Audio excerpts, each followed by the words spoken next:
തെറ്റ് കണ്ടാൽ എങ്ങനെയാണ് നമ്മൾ എതിർക്കേണ്ടത്? ഒരബദ്ധം വന്ന മഹാനായ ഇമാമുന ഷാഫിഈ റളിയല്ലാഹുവിന് ഒരു ഫ്രീക്കൻ ചെക്കനൊക്കെ ഉണ്ട്. ചങ്ങായി ഒള്ളൊടുക്കാണ്, ഇഹ്യാഉലുമുദ്ദീനിലുണ്ട്.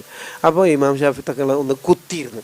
എന്നിട്ട് പറഞ്ഞു, ഐ ബുനയ്യ, ഓ കുഞ്ഞുമോനെ, അഹ്സിനിൽ വുളുവ, വുളു നന്നാക്ക് മോനെ.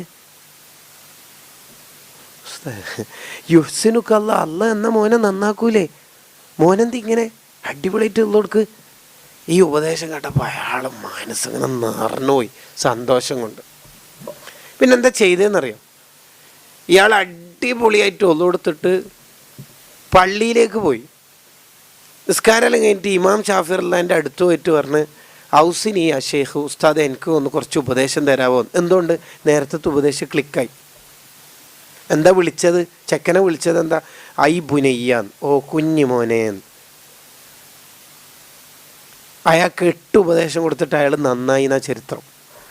നമ്മളാണെങ്കിൽ ഒരു കുട്ടി അങ്ങനെ ഉള്ളു കൊടുക്കുന്നുണ്ടെന്ന് ചോദിച്ചോ, നീ ഏതാ മദ്രസ? അപ്പുറം വെറുതെ ഇങ്ങനെ. ആരാ ഉസ്താദ്? അപ്പുറം കണക്കുണ്ട്. ഓ മേലാല് പള്ളി വരൂല, വന്നാൽ തന്നെ ഉള്ളു കൊടുക്കുകയും ചെയ്യില്ല. ഇല്ല, നമ്മളുടെ നിലപാട് കൊണ്ടാണ് പലരും അകന്നു പോകുന്നത്. കാര്യം അതായത് 4-മത്തെ പറയും നിങ്ങൾക്ക് ശരിക്കും മനസ്സിലാവും. 110 ആവരുത് കൂട്ടരുത്, 100 തന്നെ ആവേണ്ട അടുത്തേ ആവാൻ പറ്റൂ. അറാബികളോട് എങ്ങനെയാണ് തങ്ങൾ പെരുമാറിയത്? ഓരോരാൾക്ക് അനുസരിച്ചിട്ടേ നമ്മൾ പെരുമാറാൻ പറ്റുള്ളൂ.